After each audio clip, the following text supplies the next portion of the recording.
share ko na po ito ng mga nakaraan about the history of Mother's Day. It's actually, nagsimula po yung celebration ng Mother's Day. It was 1907. 1907, ang tagal na, ano po? It's more than a century na nagse-celebrate na po ang whole world ng Mother's Day. 1907. And it was initiated by a young lady named Anna Jervis. No? Anna Jervis. Siya po yung nakaisip ng inisyatibo na ipagdiwang ang araw ng mga ina. Isang kabataan sa simbahan na nakaisip. So, ito po yung nangyari noong after na mamatay ang kanyang nanay. After na mamatay ang kanyang nanay, it was then before that ang kanyang pong nanay ay aktibo sa gawain sa simbahan. Member po ang nanay ni Anna Jervis ng United Methodist Church sa Philadelphia, USA. No?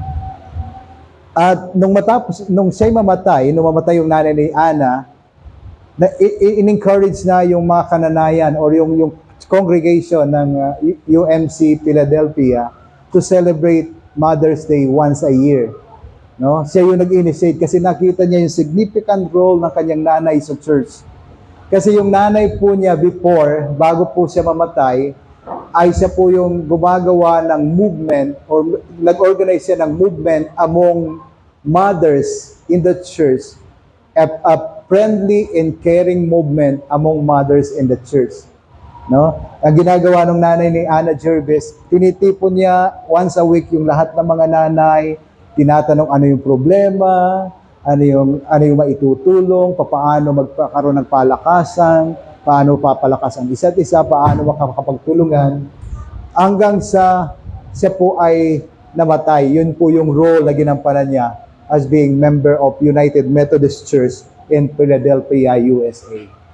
And after the mother of Anna Jervis died, naisip ni Anna na i-suggest sa kanyang church, sa UMC Philadelphia, na magkaroon ng once a year recognition for all the mothers. At ito po yung nangyari. Nagsimula ang unang selebrasyon ng Mother's Day, it was 1907. It was 1907. And dahil po it was church-wide at malawak no po ang UMC po nung panahon yun ay marami na mga mission outreaches, lumagan na po ang pagdiriwang ng Mother's Day sa iba't ibang mga state ng Amerika. Okay? At hanggang after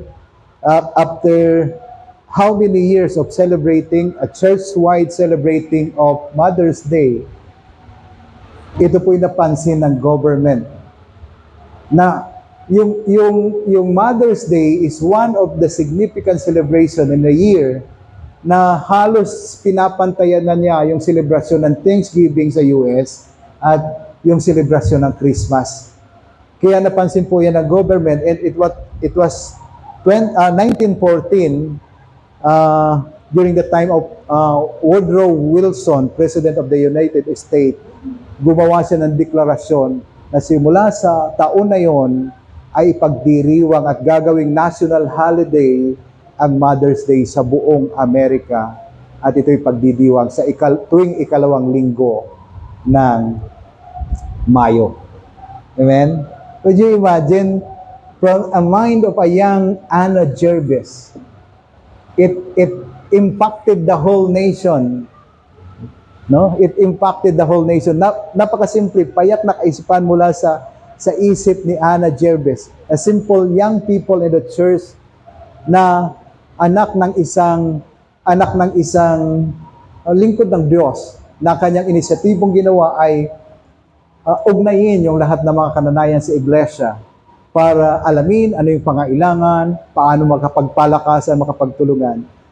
At ito yung naisip ni Anna Jervis na bigyan ng pansin at ipagdiwang isang taon. At this celebration impacted the whole nation of the United States. And actually, even the government in the time of Woodrow Wilson, he made a presidential proclamation that Mother's Day nung taong yun, 2007, ay magiging isang legal holiday na sa buong bansa ng Amerika.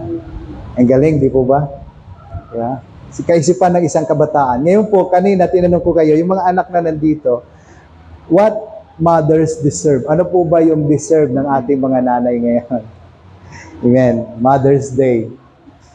At dito po sa Pilipinas, nakarating po yung pagdiriwang ng Mother's Day or yung impact ng Mother's Day.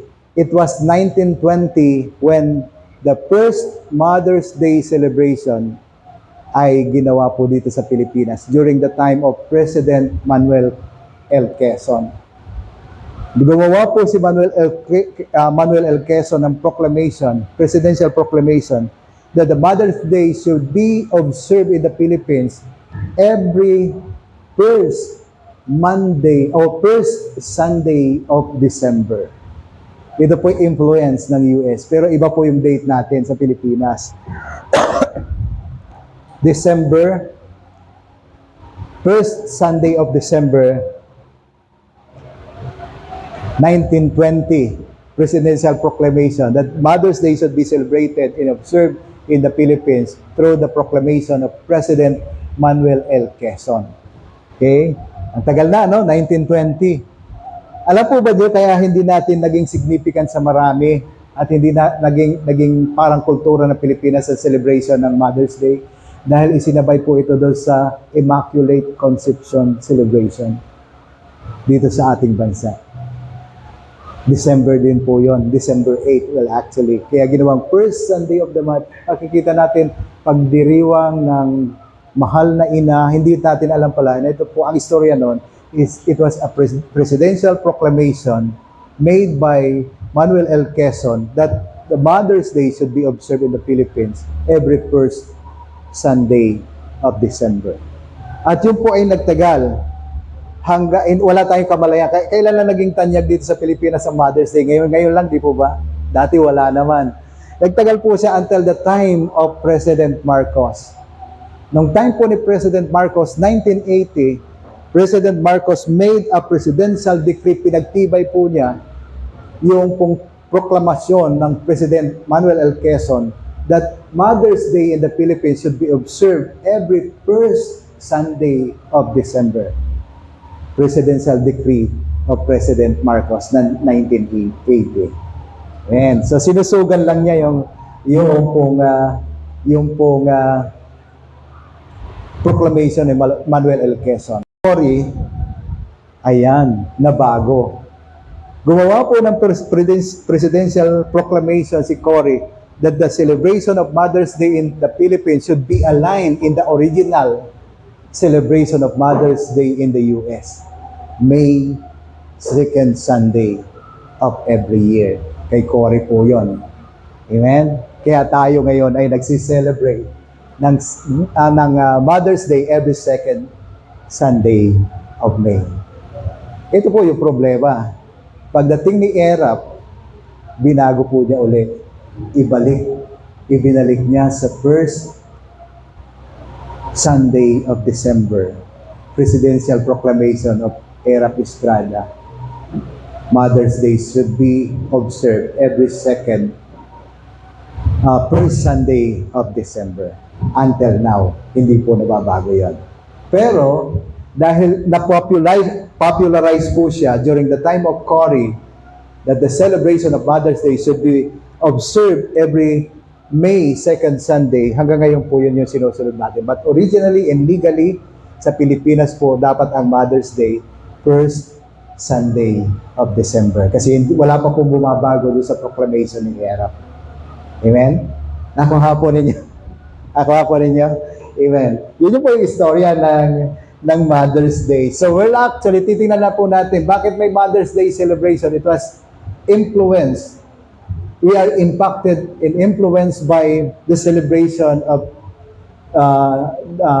yung mga American people. Kaya po may celebration ng Mother's Day. Isang maganda pong paalala sa atin na binigyan natin ng pansin ang araw na to. At ang unang nagbigay pansin dito ay yung mga mananampalataya. Yung mahalagang papel na ginagampanan ng mga nanay sa bawat tahanan o sa lipunan o sa pamilya. At hanggang ngayon ay atin po siyang itinutuloy. The celebration of Mother's Day is not just about yung pong